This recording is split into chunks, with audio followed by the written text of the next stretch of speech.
So good afternoon, everybody, and welcome to the regular meeting of the West Basin Engineering and Operations Committee and a special meeting of the Board of Directors. Mr. General Manager, can you determine if we have a quorum at the of the committee?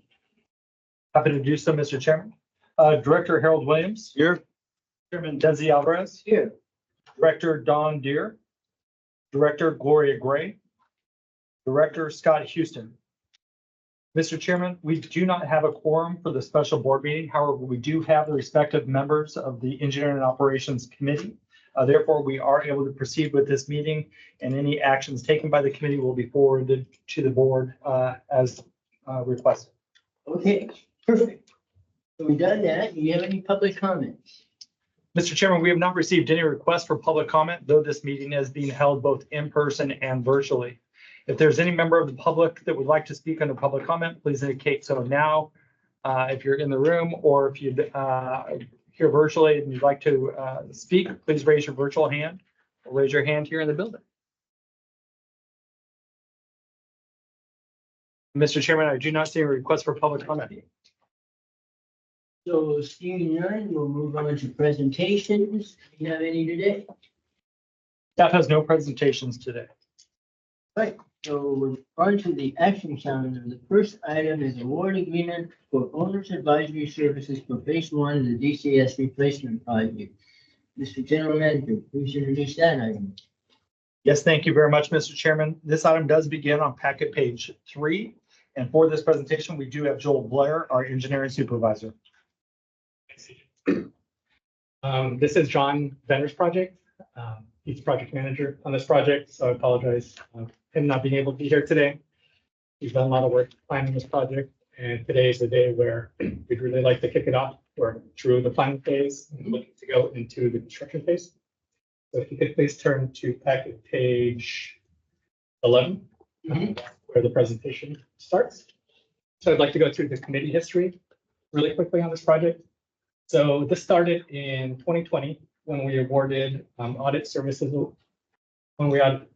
When we awarded audit services to Corolla, that was to see if we needed to upgrade or replace the system. We were having problems with the system at that time. We knew it was obsolete, and we wanted a detailed analysis. In 2021, we gave Corolla more time to do the work, mostly due to the pandemic.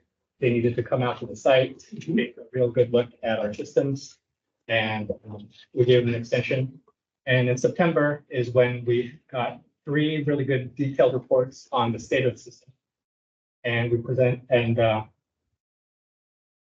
we spent some time evaluating their results. Their prices, their estimates for the project were high and the scope was large. So we wanted to take a good look at it.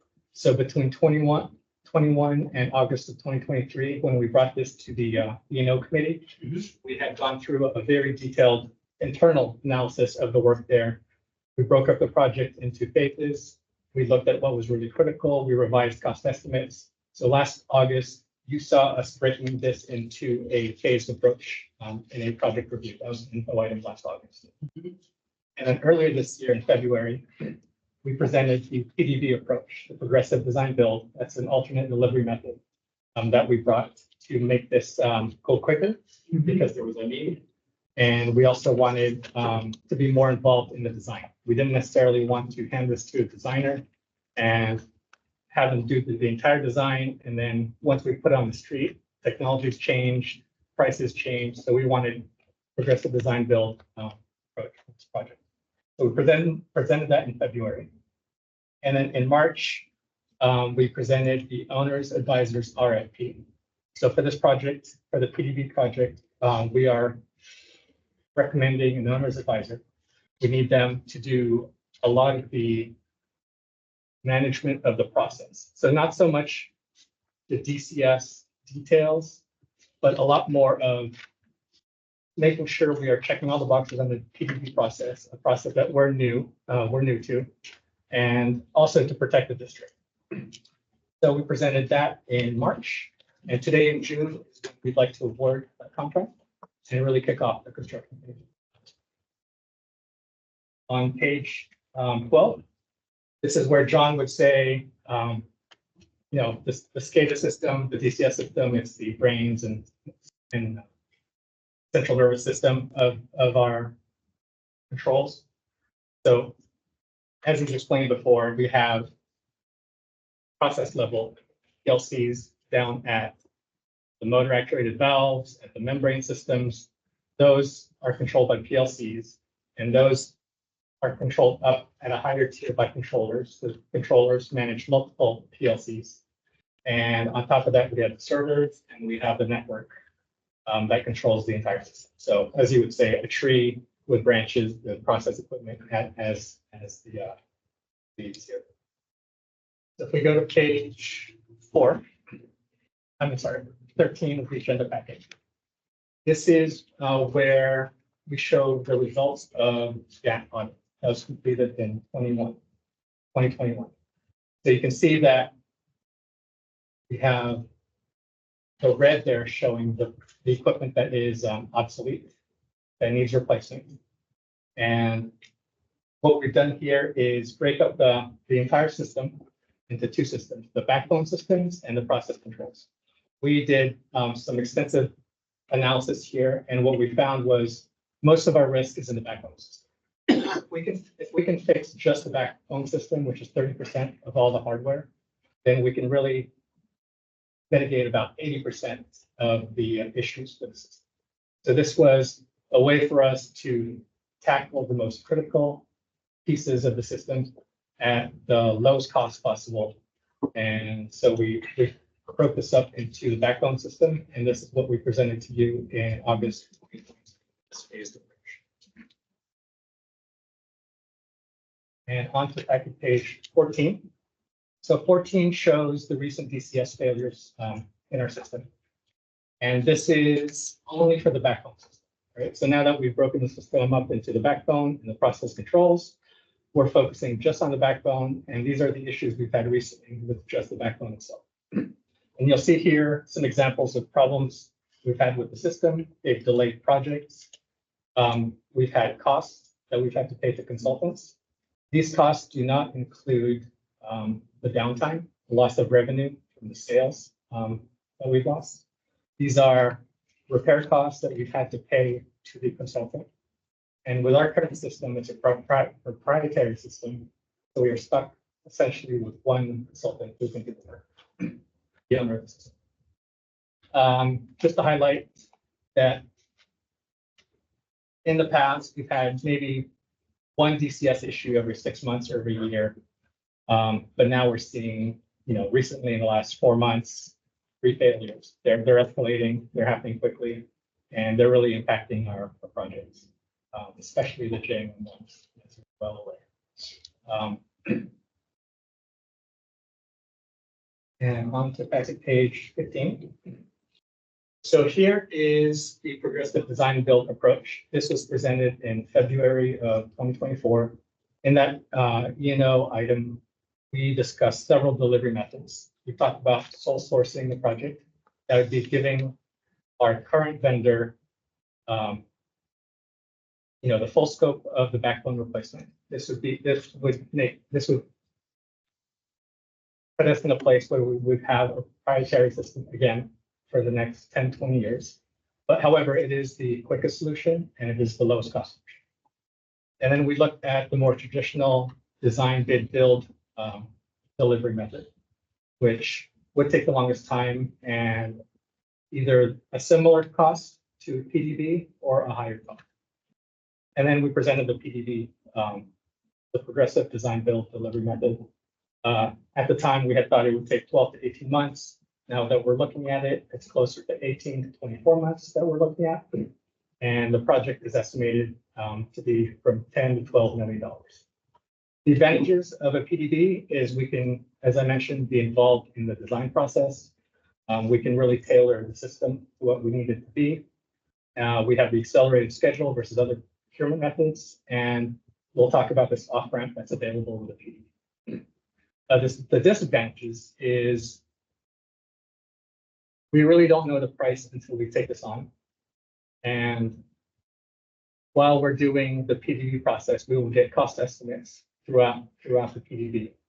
And that's where we need an owner's advisor to check the pricing, make sure that the pricing is correct, that they're not making the scope too large. And it's really that expertise of knowing what's best for the district, helping us out, protecting us. That's where we need their help. We also have these strict procurement rules. PDBs are new to West Basin, so we have some reporting that we have to do to the state. There are processes here. We're going to be working with very sophisticated design builders, and we need somebody protecting us on our side to make sure that things don't get out of control, pricing, schedules, all stay on track. And to the next slide, please. 16. So 16 is a timeline. It's a PDB timeline. Overall, we're looking at 2 years for the next 2 fiscal years. We're looking at, in the next 6 months, procuring that design builder. And what you see in that box there, that is the actual PDB, the pre-construction phase and the construction phase. That box right there is what the design builder will be taking on. And what's in that box right there, we're estimating to be $8 to $10 million. And just to remind you, the owner's advisor, that's just a small piece of this. They are not the designers. They are the firm that will come in and protect us while we do this process. And I believe in February, when John brought this up, he was looking to procure the owner's advisor during the PDB process. So the OA was going to be working on top of that box, starting in about 6 months at the same time we kicked off the PDB. But once we consulted with legal, once we consulted with our procurement team, everyone recommended that we hire on the OA beforehand, so now, so that we have these folks to help us prepare the RFP, the scope of work, the contract documents. We need their help to really iron these out and plan this out for us as a firm who's done this before in the past and has experience with PDBs and DCS projects. Page 16. So again, the role of the owner's advisor, they'll be involved throughout the 2 years. There'll be some tasks that they'll be doing for the entirety of those 2 years, but then there's also some tasks within the procurement phase, within the construction phase, and the pre-construction phase and the construction phase. And again, from our perspective, a successful owner's advisor is someone who has experience working on the PDB projects. So we need help with the procurement documents, we need help negotiating, we need help managing the process. We need someone who's served as an OA, right? So someone who's taken on the role of owner's advisor for municipalities, for agencies, and understanding those agencies' short-term and long-term goals, maybe their financial constraints, and understanding these things so they can protect the agency. And of course, it would help if they have expertise on DCS projects. They need to know what's out there, what technology is out there. They need to know what other agencies are doing, so they need to be involved on these projects. The bottom line is we need someone here who can protect the district's best interest. So to find we did our usual outreach. John contacted 29 companies. He had site walks with 13 firms. We received 3 proposals. We followed up with the 10 firms that did not propose. And the reasons they did not propose, some of them wanted the PDB role. So they wanted to be the design in the design building team. 2 of them said they wanted to know West Basin better. And they didn't feel like they had familiarity with us. So we've already scheduled meetings with them so they can get to know us, get to know our systems, and potentially provide those services in the future. And the others, only 2 of them either didn't respond or stated that they didn't have the resources. Back to page 18. So the qualifications of the proposers. So we were looking for firms that had experience on PDB projects. We wanted them to have experience as owner's advisors for municipalities generally. And we wanted them to have local DCS experience. So you can see here some bullet points. This, from the three proposals we got, these were the agencies involved that these firms I've worked with. We called references for all three proposers, and only one really was able to check off all these boxes. They had PDB project experience, they had an owner's advisor experience, they had local DCS project, and this one firm had experience on all those three things on one particular thing. And that was Arcadis. And Arcadis also showed the most familiarity with our system. They proposed the lowest expenditure. And the team that they proposed is actually the same team that worked on the Goleta Water District SCADA upgrade. And on that project, that was a PDB project. They were the OA on it, and it was a DCS project, a SCADA project. So almost exactly what we needed. Someone with the exact experience. Granted, it was just one project, but it checked off all the boxes, and they know us. They know our system. We had a great interview with them, and they, already had helpful plans on how they would help us out, how they would help bring the prices down, how we would manage the entire process. So on that team, and I believe we have Arcadis here. We have our principal. She has 20 years with Arcadis. Her entire career, Arcadis, drinking water, UV treatment expertise. She's also an owner's advisor for LADWP. We have our project manager, who also worked with Christine. He worked on that Goleta SCADA project, 13 years of his career, all at Arcadis also. We were really impressed by their technical advisor. He is the design build lead for Arcadis nationwide. 40 years experience, 22 years with Arcadis. He was the design manager for the Carlsbad desal plant. And on that, he was on the design side. So he's been on that side of the team also, not just the OA, but also on the designer side.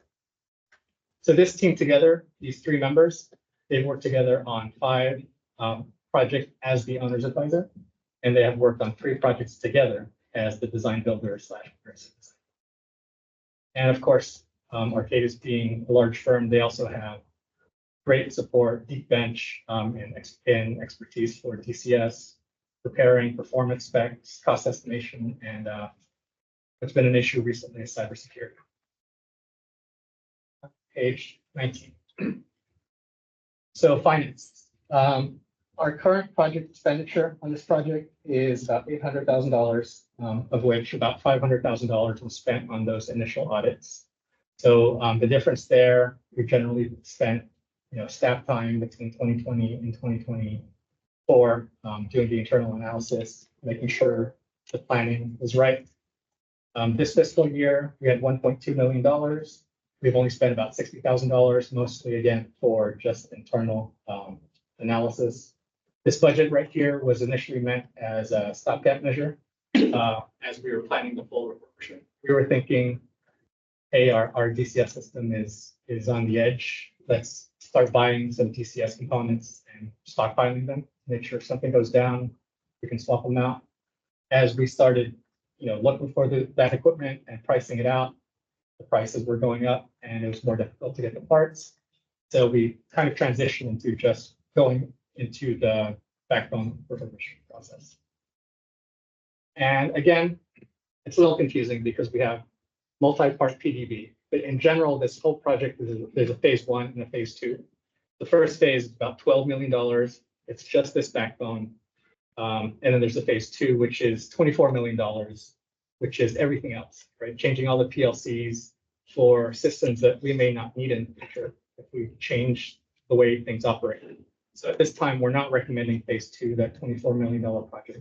We're only recommending phase 1. And we do have some refinery funding on that.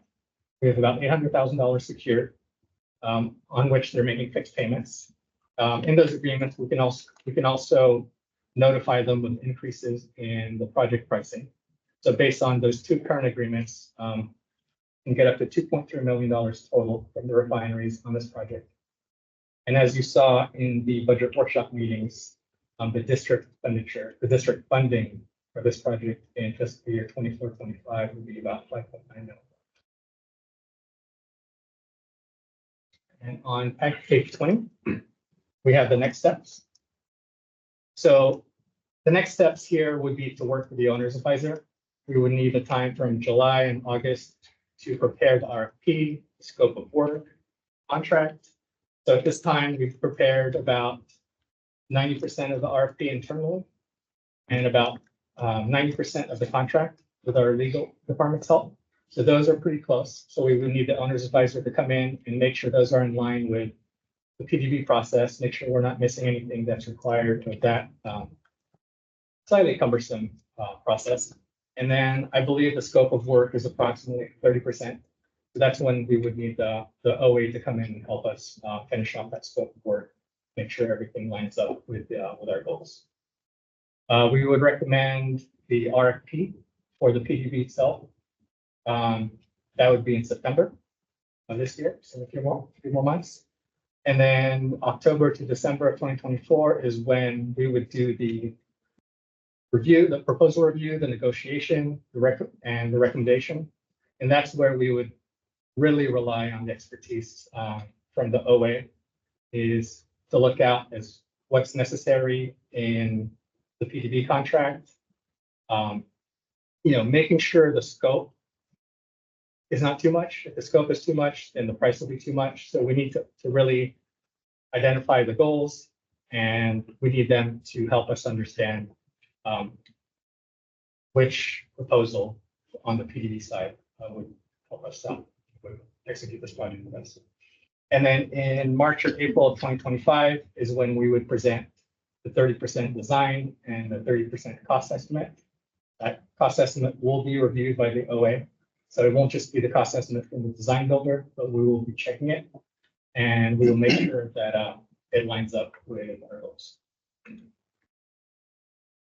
So at this time, I would read the recommendation. And the recommendation is that staff recommends, and this is on page 21 of the packet, or also on page 9 of the memo. Staff recommends that the board authorizes the general manager to enter into an agreement with Arcadis US Incorporated for owner's advisor services on the DCS replacement project phase 1 at CIP 10080 in the amount of $600,341 plus a 10% contingency of $60,034 for a total not to exceed contract amount of $660,375.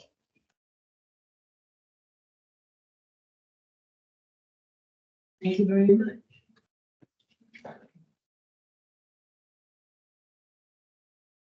Michael Williams, do you have any questions? Well, if the general manager, are you up for this?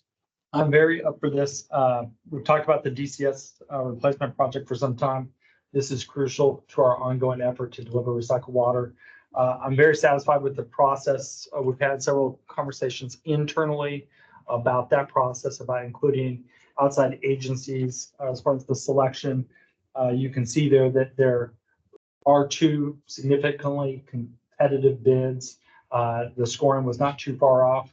This one presents an option that is significantly cheaper than the second option, though I think if you were to ask staff felt comfortable with those top two. And in my conversations with the assistant general manager, I highly recommend staff's recommendation. Well, thank you. How about my colleague? Do we have anybody else that joined us? We do not have anybody else online. I think we've been talking about this for a while, so thank you for reviewing it and where we're at. And we need to be moving forward, at least with the backbone replacing. The RFP that's kind of drafted today, who prepared that? Sean Osley, with the help of our external consultant, who's also a PDB expert. So we hired a very focused consultant just to kick off that process. Who is that? His name is Shane Silsby. He used to be the OC Public Works Director. He's done some lobbying on PDD, getting that. So we got the outline of the RFP and we're gonna, I think, and you mentioned it, that we last discussed this, we thought we would do this at the same time. We were gonna go out with the, overall, project in the, I guess, late summer or fall. So now we're, putting it up ahead. I think you guys have done a great job and you're very good at this. The weakness that I think we have has been really in the detail of the actual instrumentation and operation system design and putting it together and taking it apart and et cetera. So we're bringing in an owner's agent that's primarily going to be involved with the process, but they're going to be involved through the end of the project. So when we're really looking at the detail of the design, that the design builder is going to be bringing on board, where is the expertise that's going to deal with that? The very focused expertise will be the system integrators who are really hands-on with the systems. Yeah. It'll be the vendors who are selling their products, from which we need to protect ourselves a little bit from. And it'll be the design builder. The design builder will have expertise. I mean, the designer and the design builder. But yes, that's where the very focused DCS expertise will be. Joel, if I could, I believe though, through the OEOA services, the Arcadis team will offer a deep bench of understanding of DCS systems in general. And they'll be able to supplement our own staff's knowledge and understanding of our specific system, such that the scope of work that gets developed and ultimately included in the progressive design build procurement documents will be appropriate for what we need. Not too generic, not too detailed, but just right for what West Basin specific needs are. And, you know, if I could add some color to the whole discussion. When I was here 5 years ago, this was a source of constant challenge for our operations team, the DCS system, and the fact that at that time it was already aged and near obsolescence. I was very pleased to see staff recommending a progressive design build. We're just going through that process at WRD before I left, and so I've got some familiarity with it.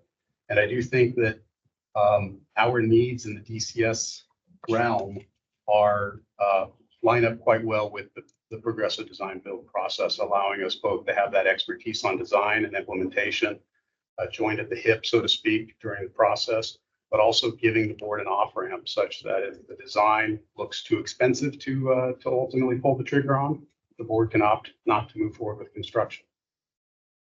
And that's the beauty of progressive design build and very much appreciated in this case.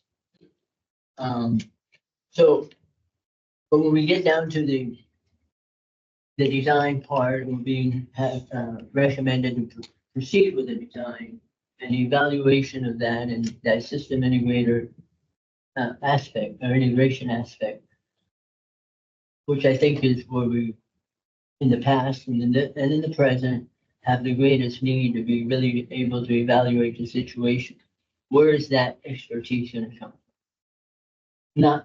I get it that the design build team is going to be making the recommendations and they're definitely going to have that expertise on board. But who's going to be able to really question and say, you know, maybe that's not the way to design this and this is another approach. Arcadis has that capability.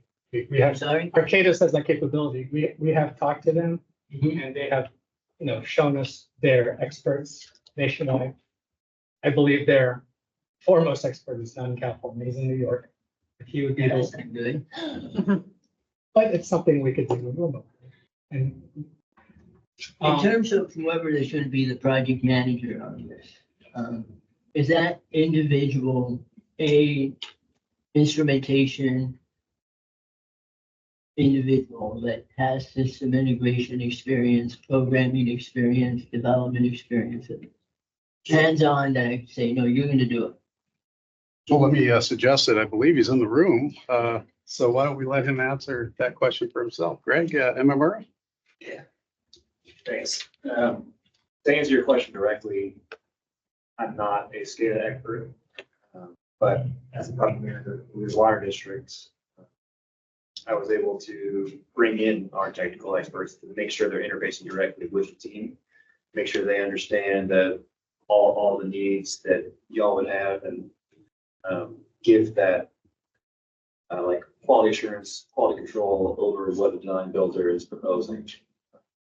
So we kind of firsthand had to do a little bit of that, a little bit of wrangling. I don't really want to get into the details now. That's something that we're very comfortable doing.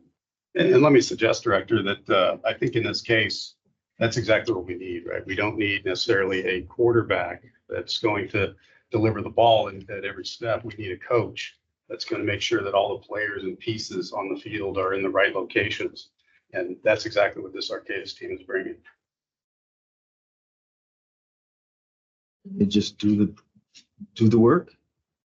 Well, we haven't scoped them under this contract, so they don't have enough money in this contract to do all of the work necessary to design the system, if that's what you're asking, Director. But we have money to hire somebody else to do. Correct. And that would be the next phase. We still have to develop the scope of work that would be put into the Progressive Design Build procurement docs. And they'll help us develop that scope of work. So such that we can then go out and hire a team that will bring that expertise that is going to deliver the design specifically. As we get to that design and then the implementation of the design, that becomes very critical. And that's going to be a hands-on job full time, not bringing in somebody to look at it, leave, come back, look at it, leave. And it's the project manager is not necessarily an expert at all of that. So when we get to that point, how is that going to get handled? It So- seems, and my own experience is at that point, you need somebody here, really that is the project manager's role. We don't have that expertise in-house, otherwise we wouldn't be bringing in a consultant. We've had a consultant that did the assessment, made all the recommendations. We didn't feel comfortable with their expertise at that level either. Otherwise, I think that could have been arranged to have them be the owner's agent. So I'm not understanding right now how we're going to bridge that gap, and that becomes the most critical gap. We're going to be here 2 years from now and asking for more money, or if we're at a point where and I've brought this up before, where we've spent all of this money on a design build team, and then we have to take an off ramp, but we don't get ever to recover that money back. So the Arcadis team, Director, they have a deep bench, right? It's not just Greg and Christine that you see here in the audience today. They do have those technical experts, and I'm sure, as you can appreciate, that some of the most technical people available to us are not always the best project managers, and at looking at the overall or larger picture. And so I think the team that they proposed as part of their part of the entire proposal process. And I did have an opportunity to sit through each and every one of the interviews that were held for the selection. But I think their team, as a bench of players that are going to help us, they do have that expertise in their workforce that's going to support us. And completely understand your perspective, and I agree with it. Our internal, one of the reasons that we hire consultants is because we don't do these projects day in and day out. We don't do DCS projects, but every 20 or 30 years. And we certainly haven't done any progressive design build projects. So there's two complications or complexities to this project. And one is the technical and one is the procedural in the progressive design build. And so this team had a very effective proposal of their qualifications for both halves of that complex project. They've got a deep bench of experts that are currently and have recently worked on DCS projects. They've also got an expertise in progressive design build. So I'm very confident that the team that they've put forward in this in their proposal can deliver support to our staff to make sure that we don't go afoul on either halves of those two parts of the project, PDB or the technical DCS upgrade. And again, they're there to keep us on the straight and narrow, to make sure that we're making good decisions that are based in real world choices, and not just telling us what we want to hear. So we're fully expecting that they're going to bring it, and I'm going to look at them when I say this, that they're going to bring us a team of experts that are going to deliver this project and hopefully make John Benner's job a little easier, because he can rest easy at night knowing he's got a bench behind him that he doesn't have here currently in our existing staff. So I hear that, and I have a lot of trust in you guys and being able to manage the process. Okay. And progressive design build may have, maybe something we haven't done in the past, but it's not that hard. Except from just a design build. It just gives the owner a little more flexibility. It's just And so it's a good approach, and it's a very good approach for this particular project. I still haven't heard what's gonna happen when we're at that design and implementation stage. Besides that, we have the resources, and I understand that large companies have resources and they can fly in people from all over the country, all over the world for that matter. But those individuals are not maybe very knowledgeable in the big picture of things, but they're not going to be intimately knowledgeable about what's happening on a day-to-day basis. They can come in, spend a week, do an evaluation, and then a month later, we're still back in the same. So are we then going to have to bring in another system integrator to really handle and manage that part of the project? I don't want to speak for Joel or his staff, John, but my answer would be no, I don't believe so. We're going to rely on Greg as the project manager to know how and which resources he needs to tap into on his project team. That team is going to effectively function as, again, our own staff, an extension of staff.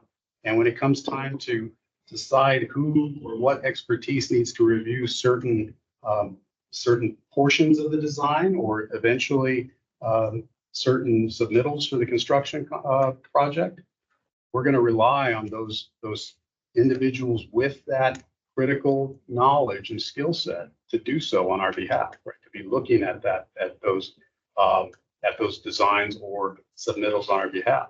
But it's going to be up to both our staff, John Benner, and Greg, the PM from Arcadis, to be working together to make sure it's all cohesive and, dare I say, flawless. Now, we know that flawless is a little bit of Do you really want tough call. to? That's the expectation, right? I can certainly set an expectation and hope that they can meet it. But the point being that I think it's going to be an all hands on deck effort to make sure that this project is as successful as it can be. And from the proposals that we saw, we do believe that Arcadis is supplying the team that can do that. I get all that, but I still haven't heard the answer to my question, except to say that we are comfortable that we'll be able to review submittals, and then we'll be able to bring in expertise from time to time as needed.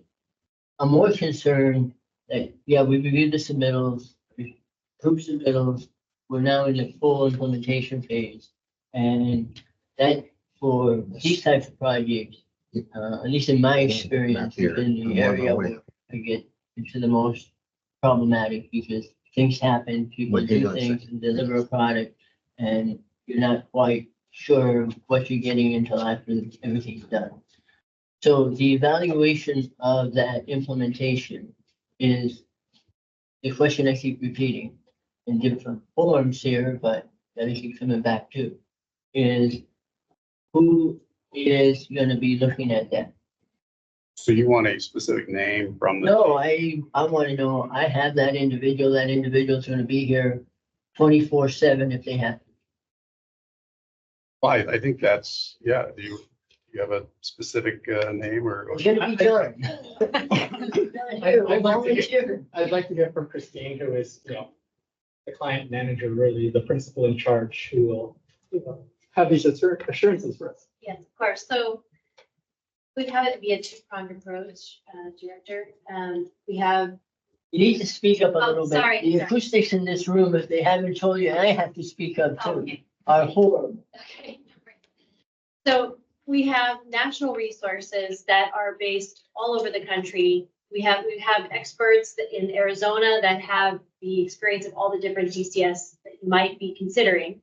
In addition to that, we have a local resource whose name is Chris, who's been working at West Basin for a long time when he was with Emerson. So he's actually very familiar with your system. So we have someone who understands your system coupled with a national resource that understands all the different DCS options. We'll be bringing both those people together to help implement the project, review submittals, review designs, help focus the RFP, before you get to the design, obviously. And then I don't know, Greg, if you want to add to that, but that's the approach. And yes, we would assure you that we'll bring the resources, we will talk and communicate, make sure things are going well, that the people are providing the support that you need and all that. If you want to add.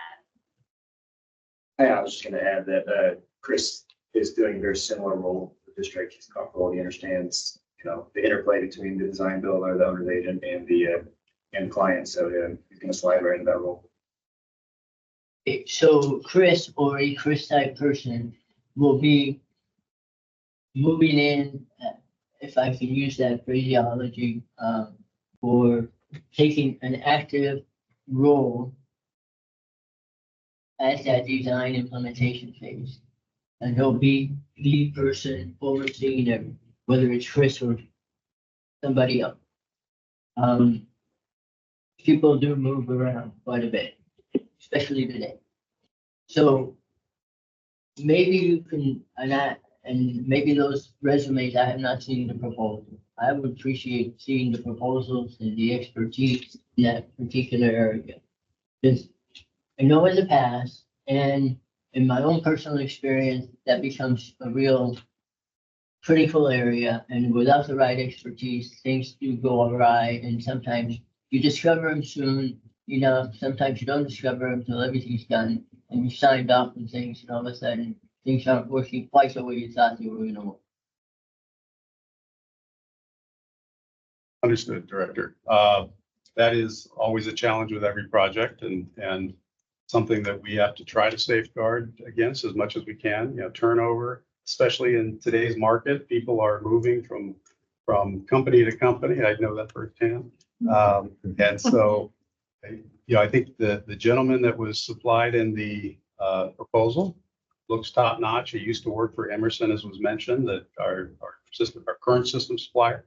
But we will both provide you the proposal for your review and do everything in our power to make sure he's happy and stays in place for the duration of this hopefully fairly short PDB project. And just to add to that, Chris is the But project it's just a engineer. PDB process. Remember, this is a 2-year implementation. Right. So unless I misunderstood you guys, they're gonna be in whoever we hire. As owner's agents, will be here throughout the implementation phase. So it's not just the process of putting this out to bid, if you will. It's the whole, and I'm not concerned with that part. I know, I thought I said project. There's, you can say that progressive design builds relatively new, but the process is pretty straightforward. That's not the concern. I keep coming back to the integration concern. Apologies if I misspoke, Director. I thought I said project. So my anticipation is that Arcadis, the team they proposed intact, will be there through the completion of the construction phase as well. Okay, so we're not gonna get individuals in and out. Well, I can't, promise that. I don't work for Arcadis, and I don't know that Christine can promise that either. But I think that with good communication between Arcadis and West Basin, that if and when that does happen, as it does happen, we will be able to manage it. And I would I would hesitate to accept any consultant that tells me that they guarantee I'm gonna have the same people on a 2-year project. I think. No, and you will never get that from a large firm. So sometimes you have to hire individuals because individuals bring that expertise and they're it. I don't disagree with that. I think though, with our aging system, it's even more and more challenging to find experts that are both knowledgeable in the way things were done 20 years ago and knowledgeable in the way things are going to be done in the next 20 years. But they're out there. There are people I that, think Arcadis has at least one of them. well, so is the commitment, assuming that that individual truly has the capability that is being represented now. Is the commitment is that that individual will be there all of the time. And I appreciate, I don't mean to anything askance to people. I'm just saying, when we get to the actual project, which is design, implementation, that's where all the money is gonna be spent, and that's where the deliverables have to be correct. That we're gonna have somebody with the expertise and the continuity to make sure that it's there and not have to bring in somebody else. I think all I can commit to today, Chair Alvarez, is that of the proposals that were reviewed for this process, the Arcadis team had the expertise on the team. And we do believe that that team is the strongest compared to the other proposals that we reviewed. They have the strongest team in place to deliver the scope of work that we're looking for.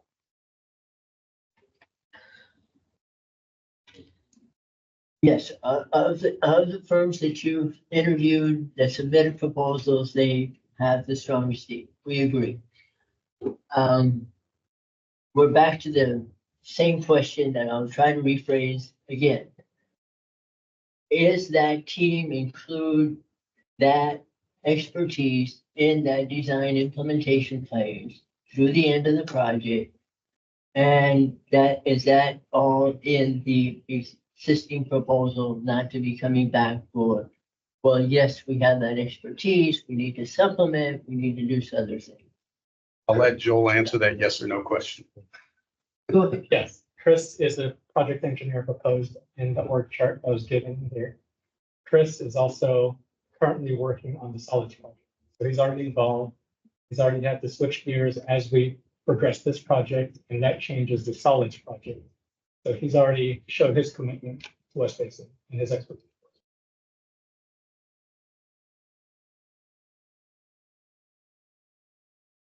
All right, I'm not, hearing something that makes me feel really good at this.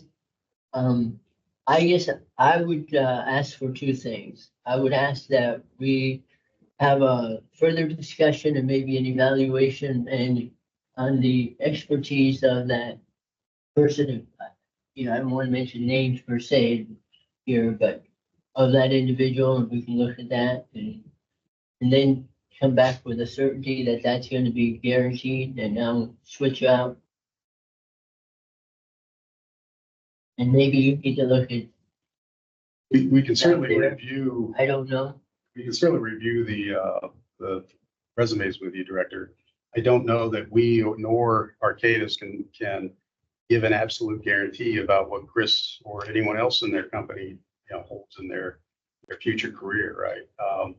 So while as much as we might hope and wish that staff stay in place for the duration of our projects, one of the biggest challenges that we deal with, are that people are moving around, both our own people as well as our consultants. It's absolutely true, because you must go where the opportunity is, right? Now, we can certainly press upon Arcadis about their retention policies and their, everything that they do that would make someone like Christine stay there for 20 years. But I don't think we can ask them for an absolute guarantee that the team will be intact for the entire 2-year period. Maybe, and I don't know, I haven't seen what our RFP, or our agreement, but I know it's very possible to do it. That whoever the designated individuals are, should they leave, that they be retained through their new firm at no additional cost. That's, I don't know if we have that. I do know that we typically have in our documents that if a key player leaves, that West Basin has the right of refusal on the proposed replacement. not looking so much for that. That's more standard, but what I am asking for is doable. I've seen it done and done it myself. If they leave, wherever they go, they basically take the business with them, but they have to be retained and continue to submit, provide you support, or we just shift over to the new. Yeah, that's certainly something that we can and we'll talk to BBK about and incorporating that into a, You might want to talk to our kids too, if they're going to sign such a contract. Some firms do, some don't. well, we need BBK to draft it so they can. But I think they hear me loud and clear. So I don't know if you, I don't want to have to approve this on Monday without these questions being answered. I don't think there's an urgency here. They can't wait to answer these questions, especially the contractual questions, and bring this back. We'll take it to the board at the next board meeting in July, not next Monday. I'll have to check with procurement to make sure that the proposals will still be valid.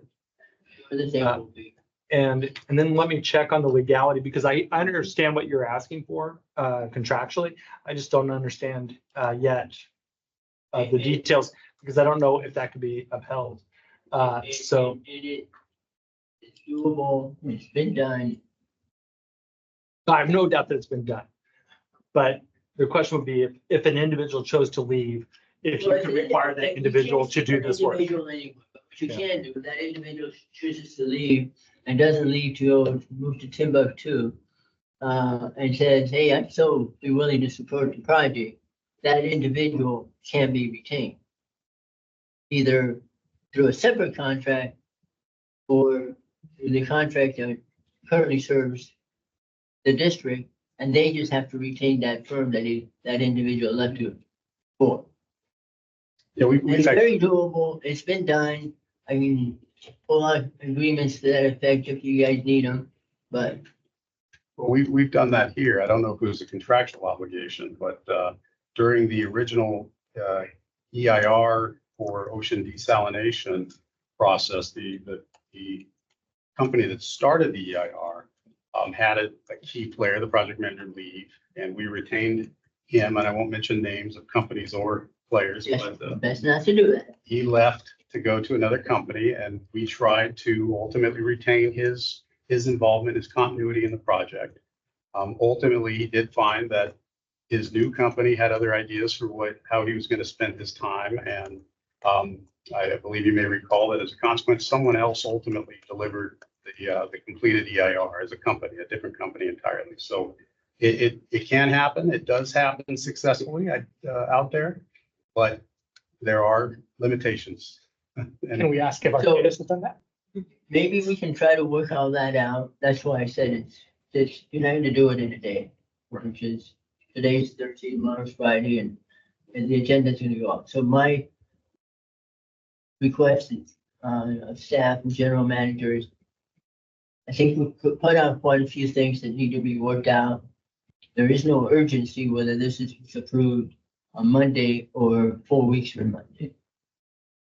There is that ripple effect, as you're well aware, Director, that, the delay here will ultimately delay the initial release of the procurement documents for the PDB.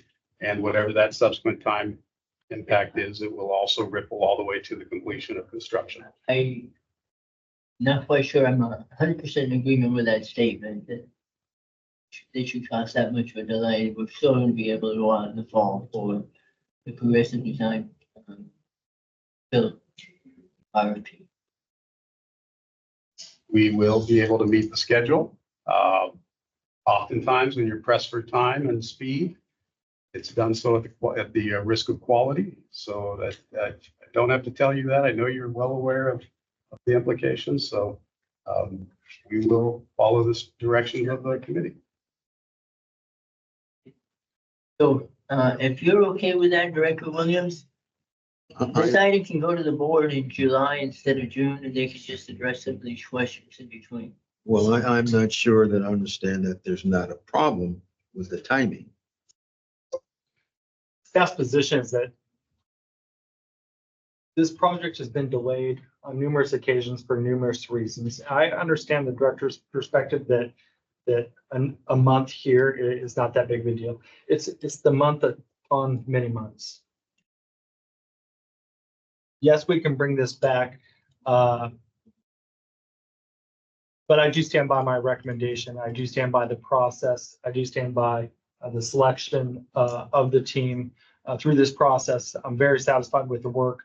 I've actually spent the past week asking many of the same questions that President Alvarez has, and I was very satisfied with the responses and answers because we wanted to make sure that this was ready again. So staff does stand by the recommendation, but if it's the recommendation of the committee to bring this back to the July, and I want to make sure that I understand you. Are you suggesting that this come back to the July board meeting? Yeah. Or the July E&O committee? There may be a need to bring it back to, but I think just to the July board meeting, because you guys need to answer some questions. Otherwise, these questions are going to be repeated on Monday and So my question would there be, won't be, we'll have the same answers as today, which is not an answer. so we'll bring it back to the July board meeting. Yes.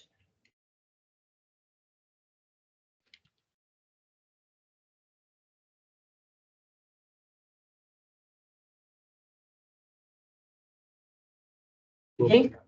All right, so we can move on to the next item. If you want to. All right. We don't want to be here all evening. It's already 5 o'clock. I already received the phone call, then I'm a little behind. So the rest of the agenda should be relatively quick.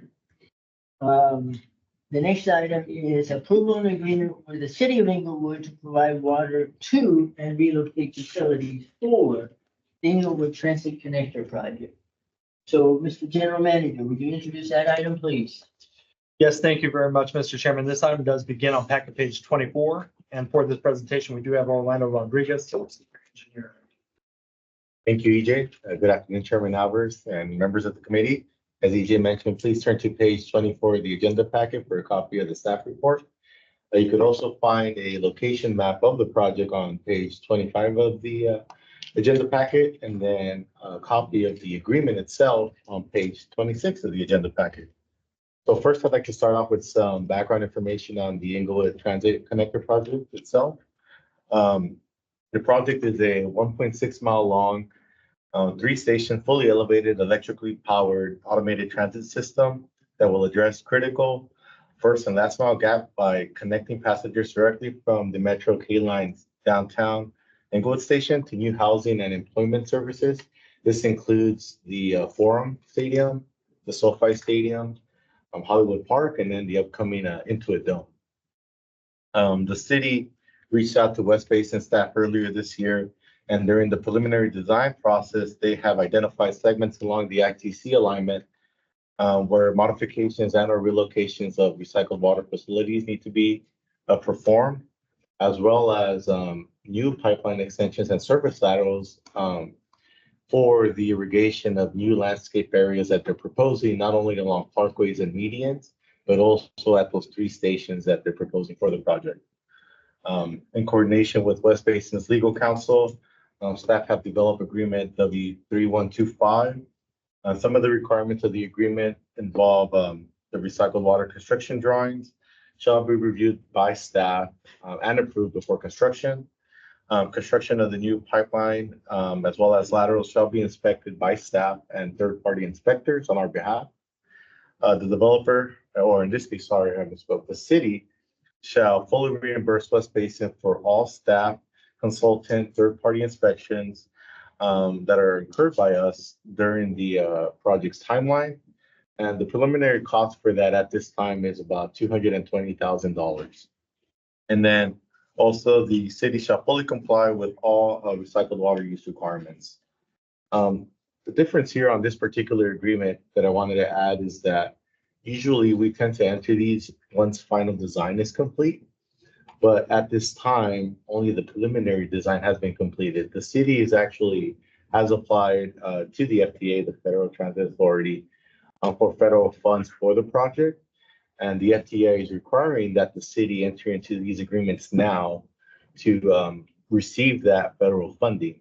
So we're a little bit ahead of us, but what our intention is to, at some point down the line, once the final design is completed, that we'll amend this agreement to include those final drawings to fully reflect what the project's gonna look like.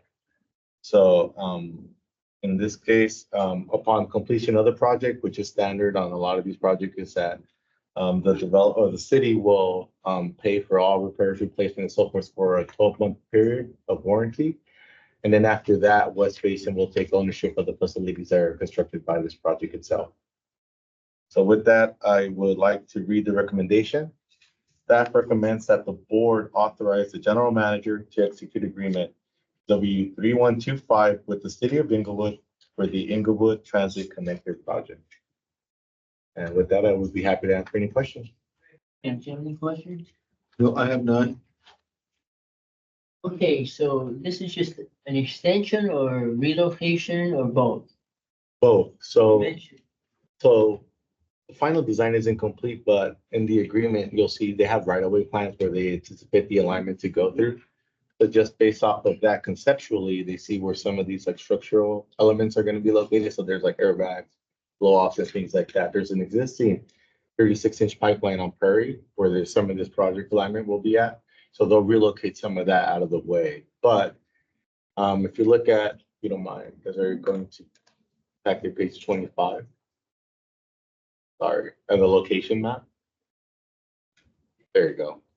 See, if you look at where the M is circled, that's the K line downtown Inglewood station. And then the alignment for this particular project starts there. So that particular is like through some residential area. And then eventually it'll get onto Manchester Avenue. That we have no recycled water facilities there. So they'll be extending the pipeline from Prairie onto that way, going up for parkways, medians, and that one station there that they're preparing on Market Street and Forest Street. Yeah. And then from Manchester up to Market? So that'll be new pipeline extension. Yeah. And then along going south on Prairie, there's an existing pipeline there. So that's where the new service laterals, things like that, relocations and so forth will happen. So the segment on Prairie is just relocation, segment north of Prairie, Market and New. Yeah. And they will do the construction? Or? Yeah. the Contractor will They'll do- design it and then we'll review it, approve it, and then they'll fully get somebody on board, the contractor and construct it.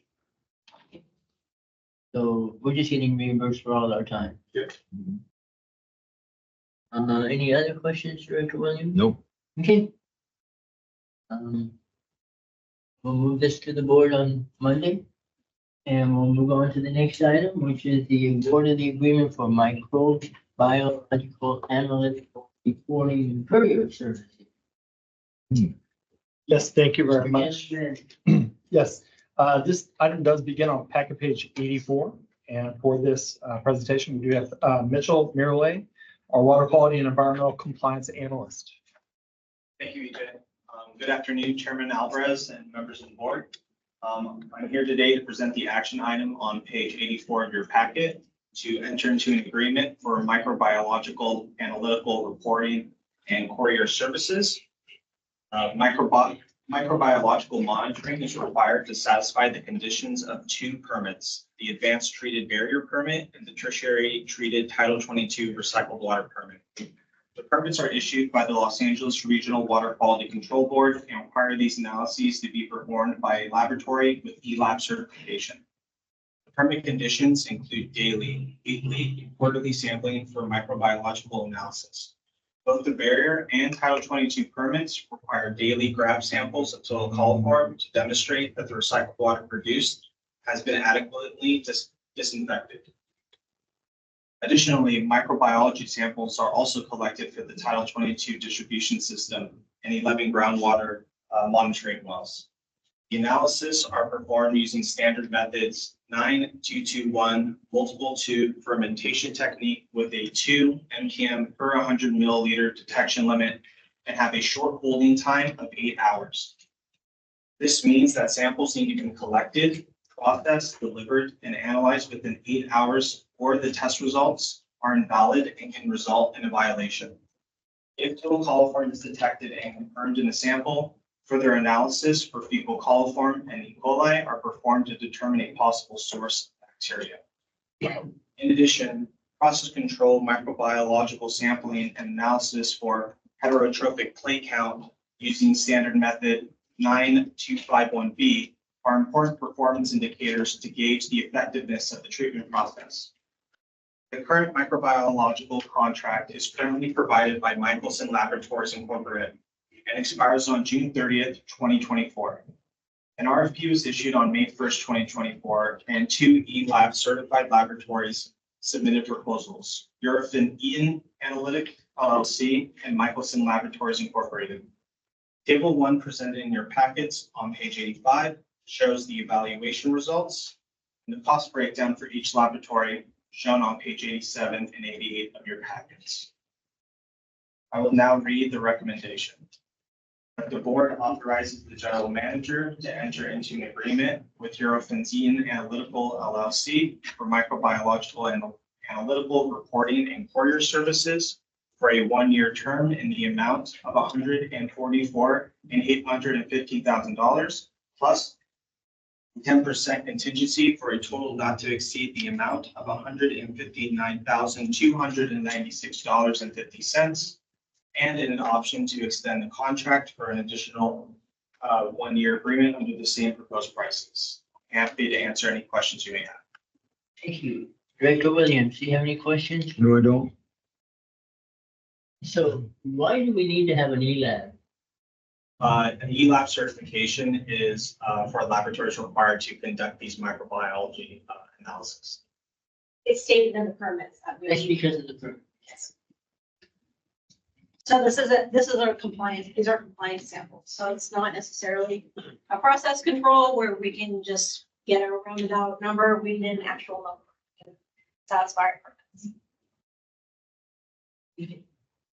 Right, well, unless you Makes have sense any to other me. question. Let's move this on to Monday, which brings us to the last action item, and that is approve a new added facilities agreement with Southern California Edison for phase 4. Mr. General Manager, introduce that item. Yes, thank you.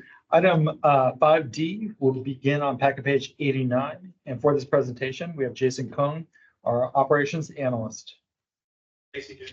Good afternoon, directors.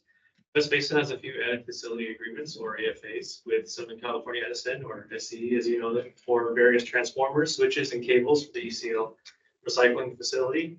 AFAs are typically in place for customers similar to West Basin that require a specific setup than the standard commercial utility installation.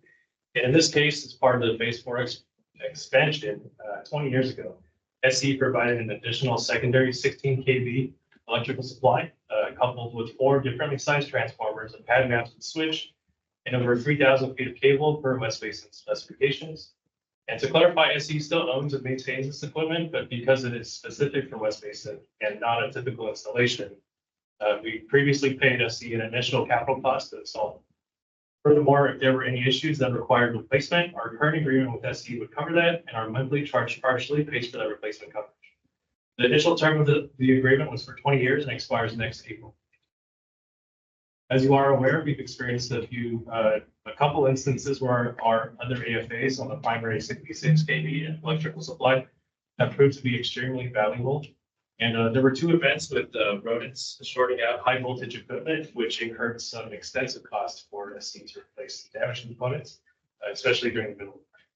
I'd like to also note that the 16 kV secondary electrical supply in question allowed West Basin to resume recycled water production to some of our critical industrial customers during a full plant outage. And as for the other AFAs relating to the 66 kV side, they have replacement coverage in perpetuity, but had a larger capital cost up front. This agreement for the secondary 16 kV supply was only for 20 years, and it had a lower initial capital cost. So we'd like to opt in for option 3, noted at the bottom of your page 89 of the board packet, and extend the current AFA service with replacement coverage in perpetuity to match the other AFAs. The make-whole payment noted in option 3 is to account for the difference between the lower 20-year options capital cost and the higher perpetuity options capital cost at the time of signing. We were first contacted by SCE in September 2023, approximately 18 months prior to the renewal. So as the customer, we may be able to time the make-whole payment with our budget cycle and to allow time for the administrative process of renewal.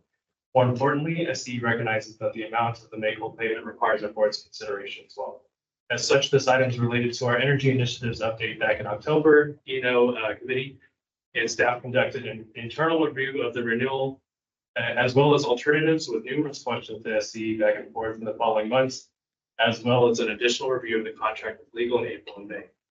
To reiterate, this contract does not expire until April 26th of 2025. The make-whole payment will be invoiced in February 2025 should we elect option 3.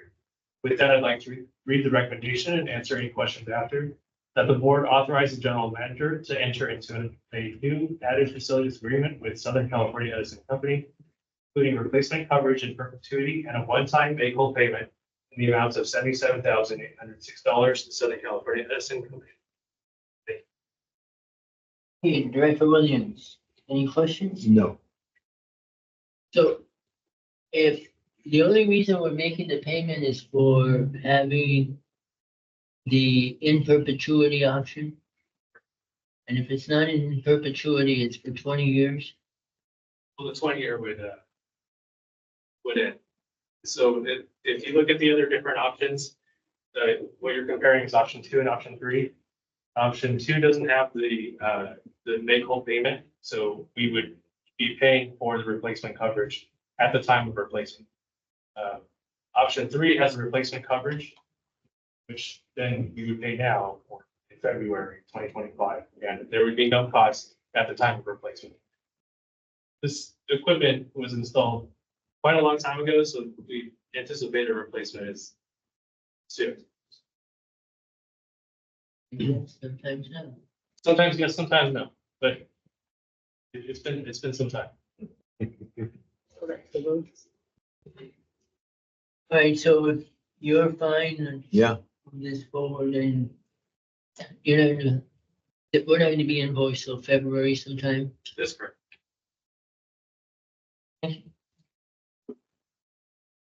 Okay, so we are now into the information calendar, and again, I'm gonna move up the operations reports. Start with that.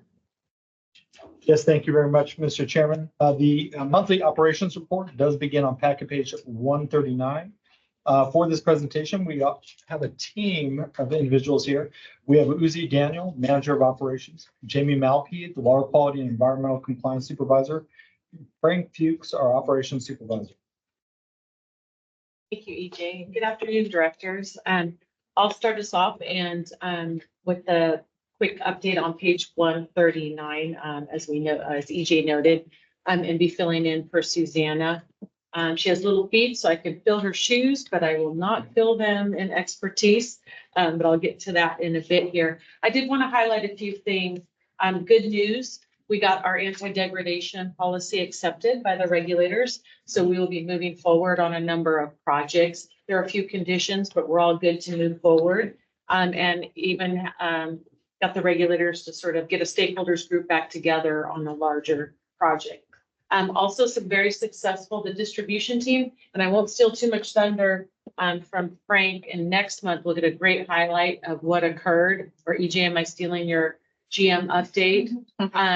But the Intuit Dome has its first event, the mayor's event at the end of the month, required 12 to 13 people of this staff for 2 days. I want to really say thank you. Literally every department loaned out one person so we could keep everything else going. We had other cities that participated, DPH, DDW, everyone had to coordinate. And it was thanks to good planning, a good success with some punch item lists that they're still working on. Same with the Charger Stadium. That was an example of some really good planning. I think in the future, we'll do a nice presentation. It's good for our purveyors and everyone to understand what goes into connecting. And the fact that everyone is clamoring for this recycled water, we can expect some more. And the nice thing is some of our purveyors and even like Santa Monica non-purveyors participated in this as a learning opportunity. So they greatly appreciated the opportunity to kind of learn what we were going through. So we'll see more of that then. Uzi, if I could just mention, so I did send out a photo of the entire team that worked on that. I would just want to note that customer service is obviously crucial to West Basin Municipal Water District. We had phone calls from the city of Inglewood as well as members of the Intuit Dome team asking urgently to get some focus and some effort. And every single time they spoke to me, they mentioned that Uzi and Frank were doing everything they possibly could and were above and beyond what they expected. But they would continue to say, but we may need a little bit more. This team did it. And so I'm looking forward to the upcoming events at that facility. And you mentioned, obviously, the Chargers. Again, our team is stellar in working with not just the recycled water end users, but also our retail agencies. So a big thank you to everybody that worked on that. And I know that we're not able to share anything yet on social media. They don't want anything to be shown as far as the Intuit Dome goes. But I know that we'll be sharing some of that stuff once it is open and once we all get a chance to see it. So thank you. Yeah, thank you. And maybe my next week. And again, thank you, Frank, who instead of being with his son on Father's Day, had to go spend some time there on Saturday too. So I really appreciate it. I think that's what the water industry when we really come together. So thank you. So if we move on to packet page 142, please. We'll go quickly over some of these slides. And these are our update slides. We can see we have our turbidity slides here that go touch right into about June, but to capture here, mostly we're capturing up to May. Some ups and downs and upsets. And actually, we're also taking we are establishing a new relationship with some of the Hyperion has had a lot of turnover. So we're having to establish some relationships with who their new CPOs are and make sure that then we can reestablish that communication because it really does help us if we can hear early ahead of time if one of their cryo units are going down. And so that is an ongoing effort in a positive way right now. And so when we see these spikes, we can anticipate and deal with them. If we move to the next slide, you can see the same thing with TSS. And later, Jamie will kind of go over this to answer some of the director's questions later related to the permit. And if we move ahead then as well to the next slide on 144, here's some of the capturing some of our May events. You can see the gravity thickener number there. We replaced some of the rakes. Gravity thickener 1, we're going to be now going to gravity thickener number 2. Those were some of the original parts, just like a lot of our rakes at our own home. They start to, some of those rungs start to break off and we need to repair or replace them for optimization of our process. And we'll have some of those highlights. I think another big thing to note here is that cartridge repair. We'll see the reflection of that even in some of our water use. But that was one of those great efforts we started to highlight last week. That took some real creativity. I mean, you can look at this picture and see the very limited space that they had to work in. It was a real challenge. This was maybe another example of us trying to reach out to people we knew in the industry to try to recommend some people that could come in that had the expertise or maybe even the special equipment or one other occasion where they knew how to work some creative solutions here. We also needed the cooperation of the refinery to work at a constant flow. So it was another good example of true collaboration with our customers. And this went very well. And I'll just say safe. When I look at this, everything was safe and we're back online, knock on wood, and running well.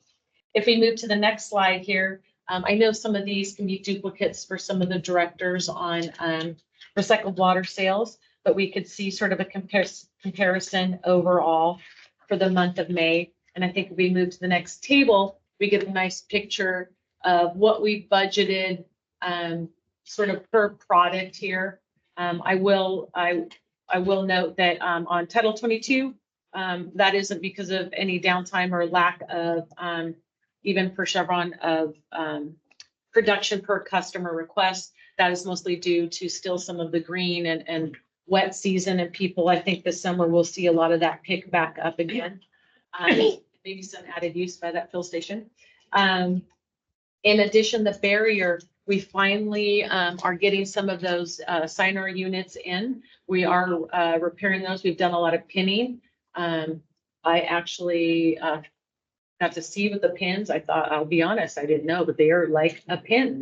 It takes a lot of time. I see now that detail it takes. We did a lot of pinning, replacing some membranes.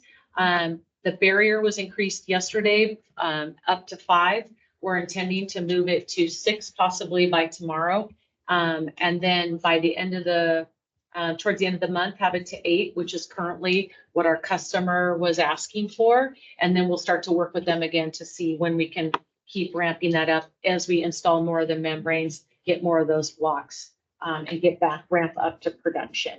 We're also, I'm going to mention this, we might see this, we are working on now some creative ideas on how to manage more up and downs of influent water quality. And we might be able to bring that to the board later with some exciting ideas. If we can move to the next slide, please. Packet page 147. There again, just sort of reflects what we went over here. You can see mostly the big jump there in barrier, and we should see that ramping back up by the end of the month. After that, page 148, I think I will turn it over to the compliance team, Jamie. Thank you. Thank you. This is the regular activities for the. Jamie, before you get, Yes. I have a question. Absolutely. Going back to the influent water quality, one of the things we asked was a comparison of what we're getting versus the NVDS requirement for discharges. So Jamie's about to go over. That Don't was- jump ahead. Oh, I thought you were, okay. I didn't want to steal her thunder, but yes, you're wishing. I would like to mention that this, what we do on a routine basis is our quarterly reports for Q1 were submitted in May, so these were submitted to the regional board. For barrier, for our brine permits for both ECL and Carson, as well as. So moving on to the next slide, please.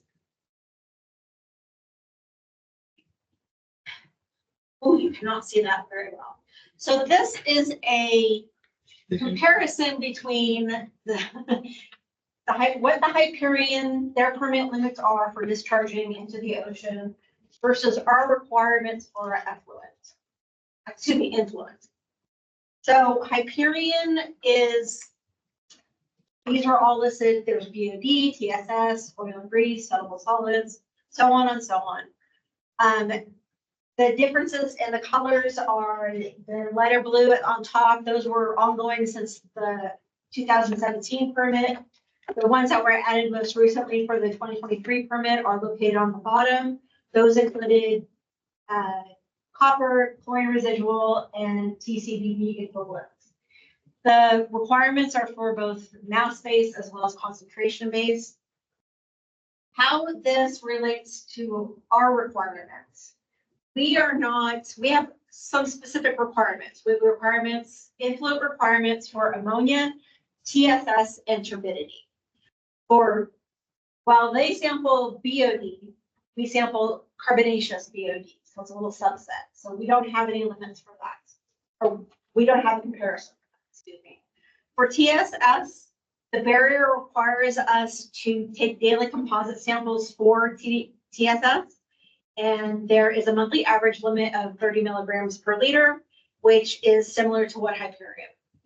Now, I will talk about this later. It is trying to note that Hyperion will really receive a violation for the TSS, whereas we will have to report it in our quarterly report. We did not receive a violation for it because we are not discharging that. We also look at turbidity. While there's limits for Hyperion, we are just required to continuously monitor it. There is no permit limit. And for ammonia, the brine permit, ECL brine permit requires us to take 24-hour composite samples for the influent, but there is no permit limit for that as well. When we go on to the next slide, please.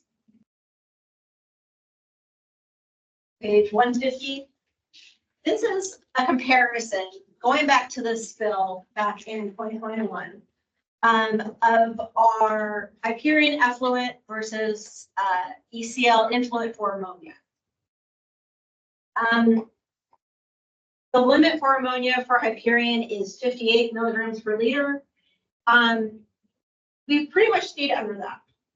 That's not really, hasn't really been an issue. We don't have a limit for that.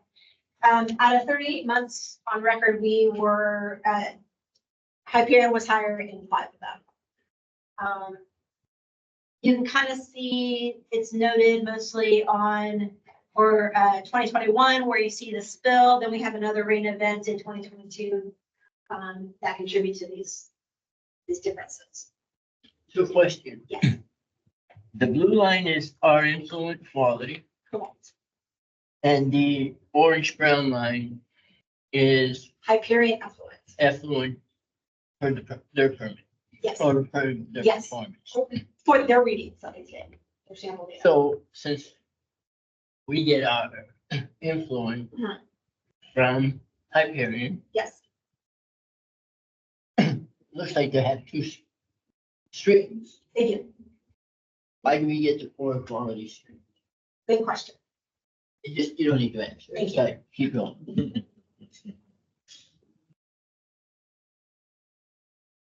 Moving on to the next slide.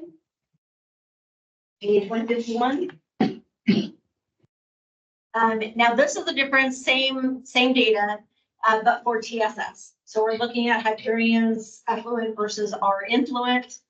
Again, you can see the big spill in 2021, and you can also see it goes up past the limit of 30 milligrams per liter. Fairly recently, back in February of 2024.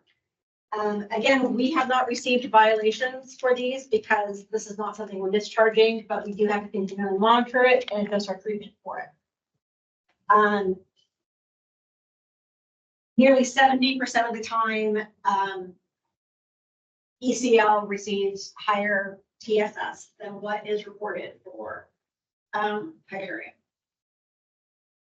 But again, we did not receive any violations for these, whereas Hyperion does. Moving to the next slide on page 152. This is turbidity. It's measured, compliance is dictated by average weekly turbidity. Again, you can see the spill and the most recent event in February. It is fair to say that our meter maxes out at about 50 milligrams per liter, or excuse me, MTU, which is something, it could go higher, but it maxes out at 50. There's a difference between how turbidity is measured. We have to measure a meter continuously, whereas they take grams as well as composite samples. So we do expect a difference because we are taking different kind of different metrics, kind of apples and oranges, but measured a little differently.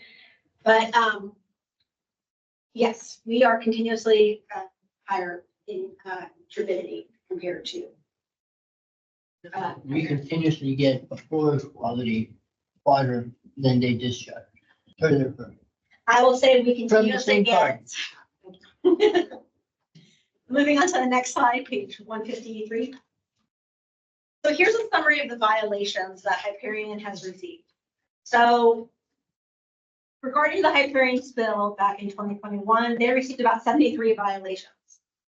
After that, from April 2022 to December 2023, they did receive 14 violations. So they are seeing, the regional board is seeing what is happening in Hyperion. A breakdown of these 14 samples, deficiency in monitoring, which means they just failed the sample or their sampling wasn't up to what was required.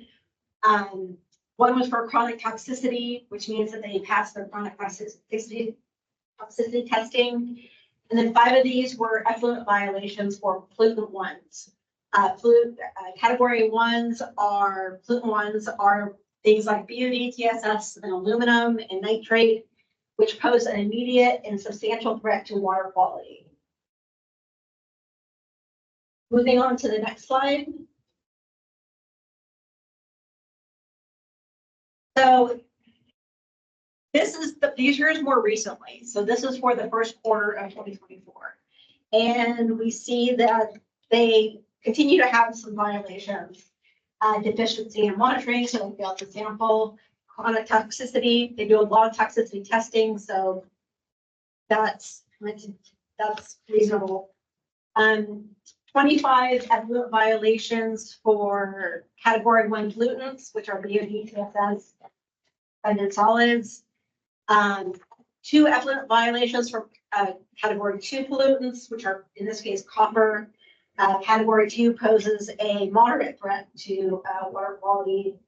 And 2 of them for others. So these were turbidity, weekly averages, and instantaneous maximums, and that's what they exceeded. And that is all I have on this. Right, thank you. I know this is the first month we've started to quantify this. I appreciate that very much. And let's just keep doing this, and we'll dig a little bit deeper. Thank you. Will do. Thank you. I will now turn this over to Frank. Next slide, please.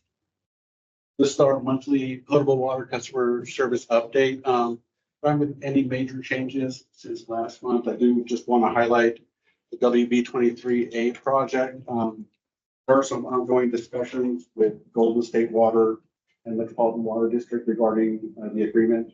Golden State has some concerns about some of the language, and so that agreement still has not been signed, but once that agreement has been signed, we'll come back to the board with an update on that schedule. We'd originally anticipated that they'd be issuing an RFP in August, but that may be pushed out.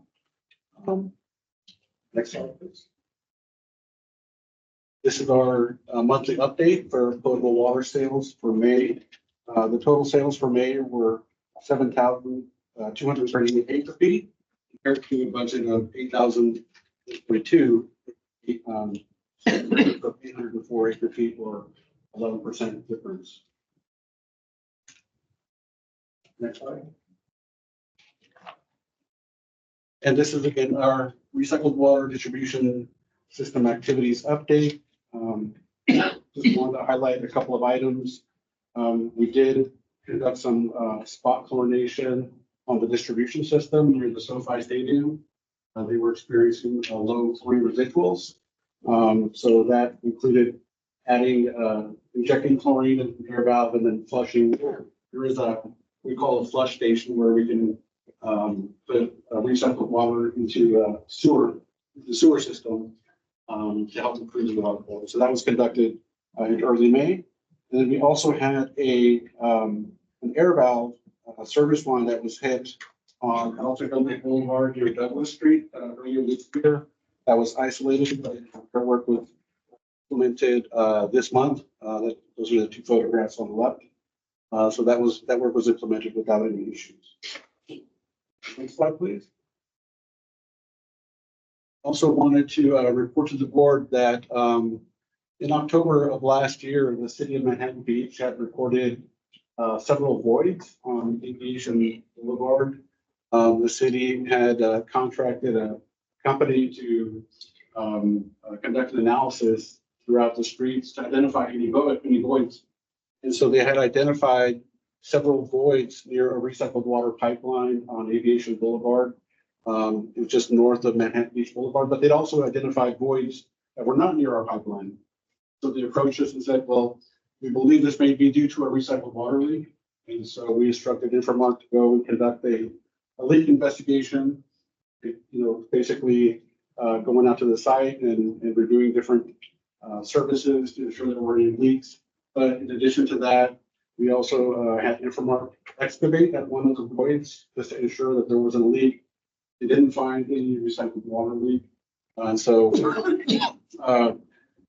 we provided a report to the city. And overall, we believe that the voids are just caused due to settling of the soil in that particular area. Next slide. And then, Susie had already mentioned earlier, we did conduct the cross connection test for the Intuit Dome. I'm sorry, we skipped. Sorry, we skipped the hardens. And we conducted a cross-connection test for the chargers earlier this month. That test was successful. We had anticipated that they would start using recycled water the week of June 10th. They did have some punch list items which they completed this week. So they will actually start using recycled water tomorrow.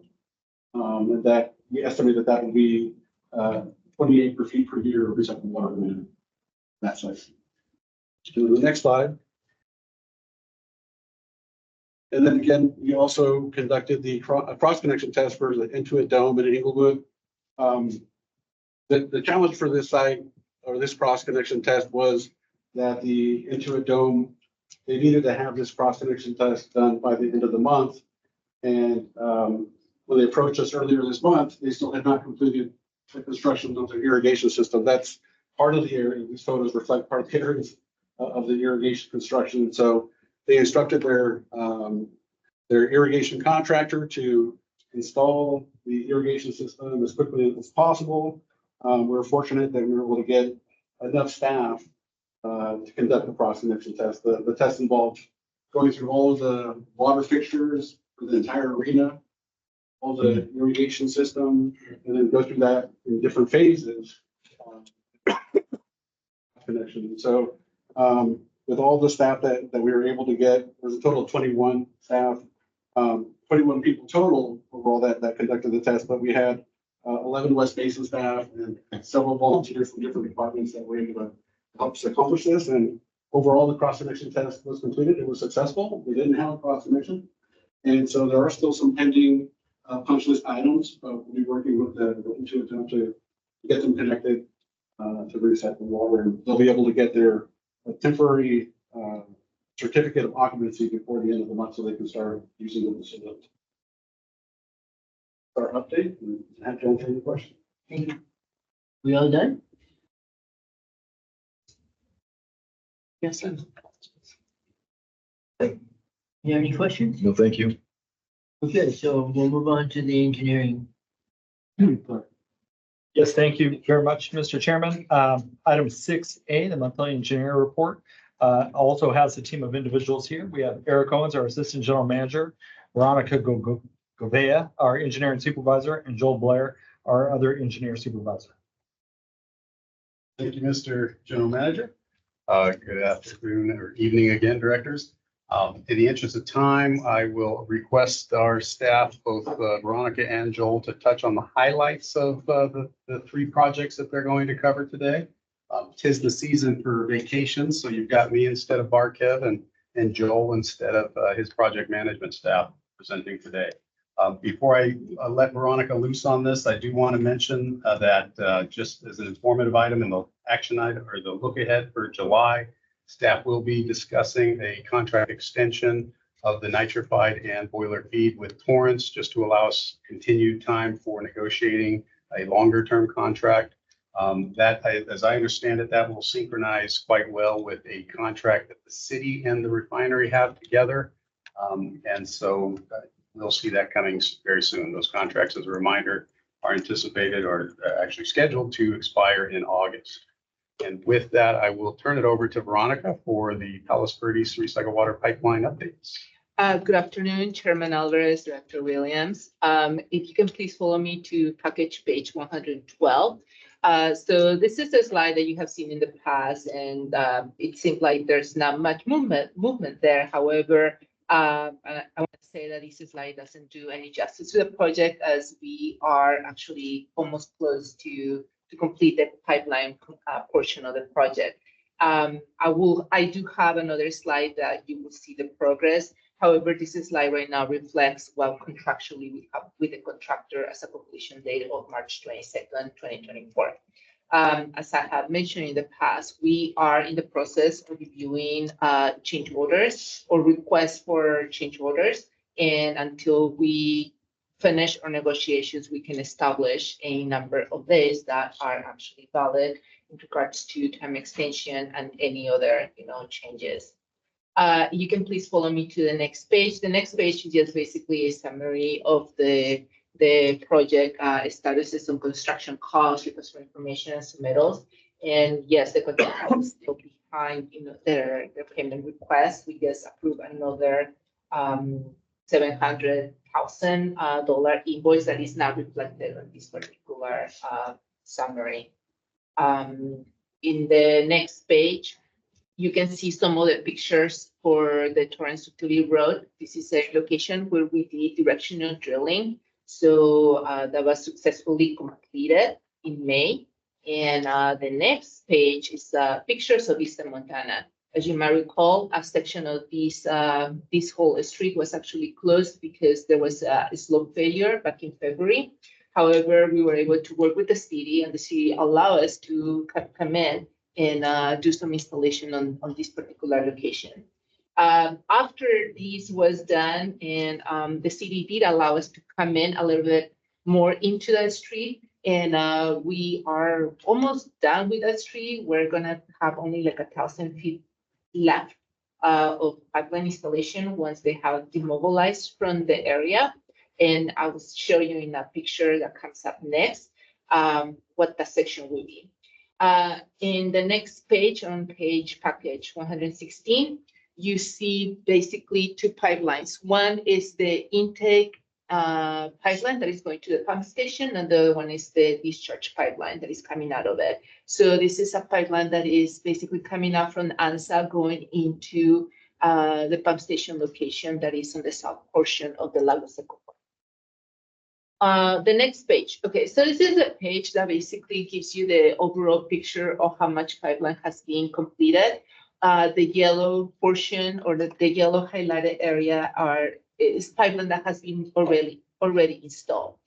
As you can see, there's still the master meter that needs to be installed. That's in the city of Palos Verdes, and for which we have gotten an update since this presentation was put together.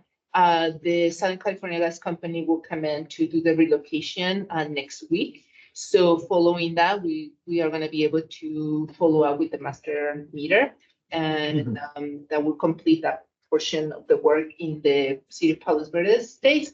In regards to installation, in regards to pipeline, there is still a few segments that need to be done, and that we probably will be doing in the upcoming month. One is the Montana Avenue. The city of Torrance is still on a schedule to complete their slope repair by the end of this month. They have a hard date to open up the road on July 8th, which means that we're going to be able to come in and complete the last portion of the pipeline that is on Vista Montana.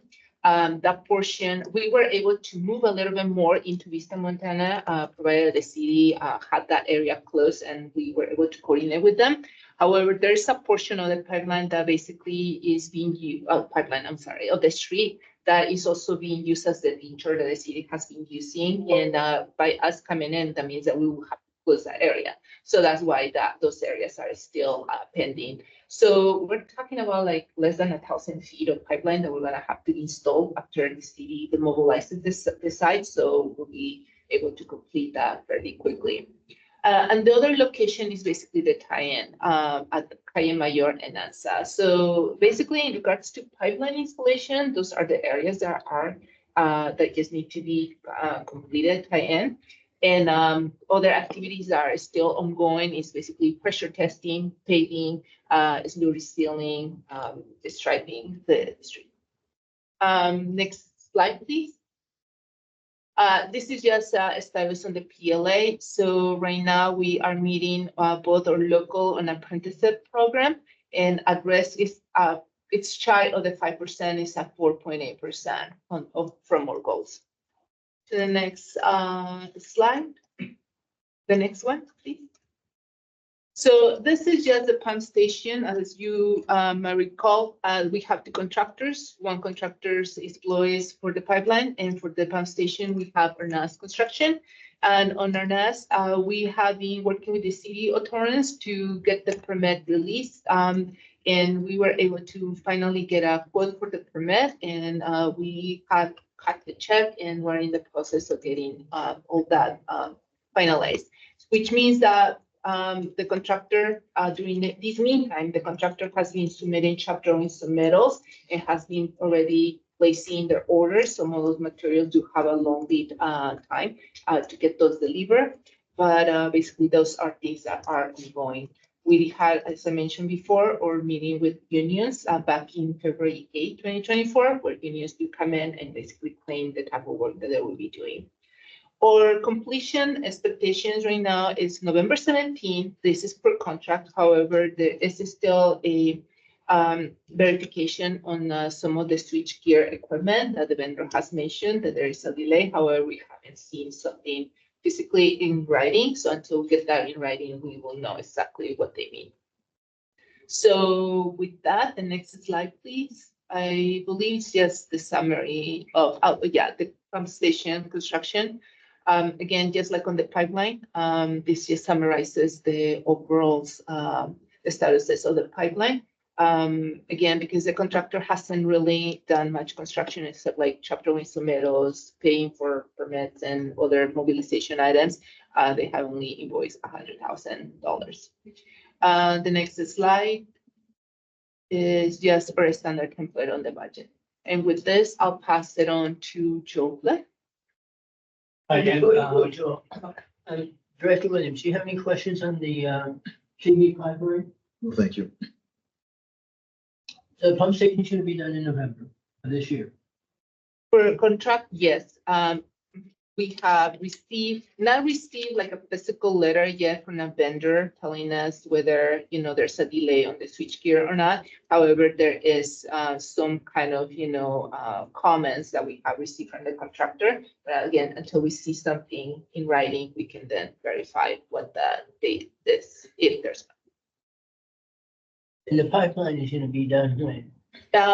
Right now, looking at this schedule, and understanding that there's only a little portion of the pipeline that needs to be installed once the city demobilizes on July 8th, and then the master meter still needs to be done.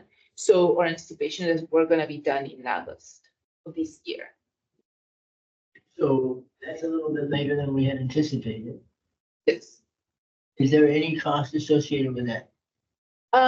We are working with the contractor on change orders. There are pluses and there's minuses too.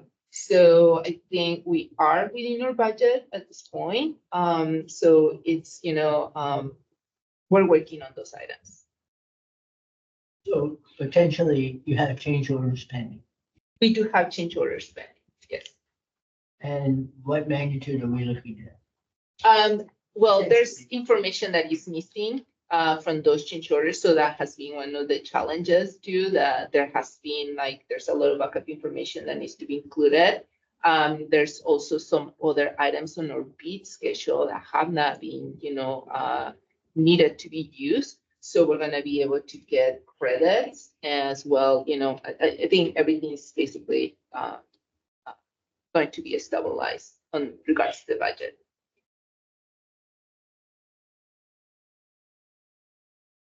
So the pipeline will probably get finished in end of July, is that correct? The pipeline, yes, but again, because we need to close out the project and do punch list items, get all those the permits being closed. So that's what we are anticipating. You're probably gonna be coming back with some cost adjustment in August. And hopefully with the rest of the invoices that that we need to get from the contractor. So, yes. And I'm not quite sure why there's pump station still waiting. It seems like they've been given the go ahead. November they didn't have up there. So what's the reason for any additional delay? Yes, so we work with the city of Torrance on these permits, and basically there was some pending items in regards to the catch basins, who's gonna maintain them and all that. So we were able to get all those items resolved. And with that, basically we went out for bid, and then getting their final resolution on being okay with everything took a little bit longer. Then the notice to proceed went out on February here to the contractor. And when the contractor went to obtain the permit, it seems like there was still some paperwork that the city of Torrance needed to complete, and that they needed some additional information from us. So we provided all the information. So at the time that they were able to, to get all those items. So it took, another month. Then, when all of that was resolved, contractor went to the city to pull the permit again, and then we received a large bill for that, as well as they had mentioned that there was one of the permits that had been expired when we still didn't have a permit. So we went into all these, tried to resolve basically all these issues. The city did work with us on getting all these basically back online on what it needed to be. And then finally, they gave us a cost for the permit. So the permit got significantly, it got reduced by a lot. There was like 4 permits basically. The original 2 permits that we had given a cost was almost $72,000 total. Still missing electrical and mechanical, and right now the price is just under I $6,000. apologize, but getting in late. So I just want to get, so we had permitting issues with the city of Florence. Back to, is the contract going to be finished by November? Or is that going to get delayed? So right now, the contractor has been submitting the Chapter 1 submittals, which has allowed them to procure the equipment and be able to mobilize as soon as we can. So right now, we need to assess basically, whether there was any significant, change on that. But again, without materials and Chapter 1 submittals, they wouldn't have been able to do much construction. So we're hoping that next month we can have a much better understanding whether there is a delay or not. Again, right now, the one item that could be a little bit point of discussion in regards to timing is the determination on when the switch gear will be arriving. Again, the contractor has been told by the vendor that there is a delay, that they might be getting in until November, which means that they will have to install in December and maybe mid-January and start testing. Good question. Didn't you say that you went ahead and moved forward with the submittal even though the permit issued? So submittals were all approved, right? They're being approved. But now there's a delay in switchgear acquisition or whatever else. There's a delay on. What would cause the delay in the contractor ordering that if we went ahead and moved through that process of approving their submittal? You mean like to faster the Yeah, why did the contractor delay procurement? Oh, no, it's not that. I think it's a vendor situation. I think like we've seen this across a lot of other projects, like the delivery of electronics or anything that is related to it, there's a delay. So I think that that's what the vendor has preliminarily stated, that there is a delay on the switchgear. Again, we haven't gotten that physical letter from the vendor to justify that. And until we get that, then we will know for sure whether there is a valid reason for a delay.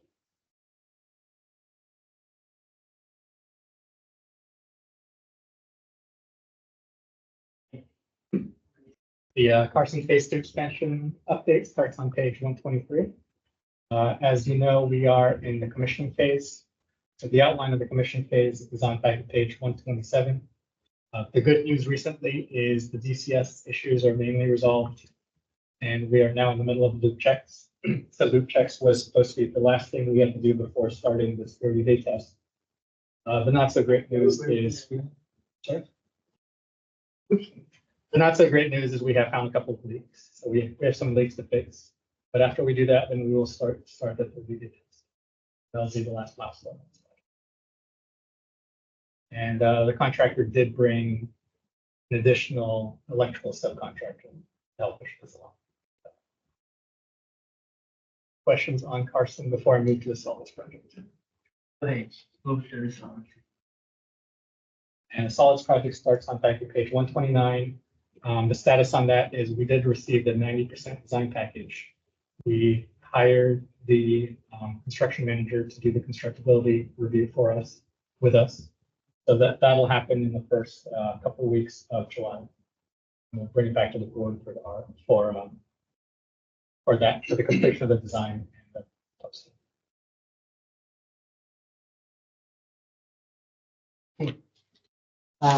Anything else?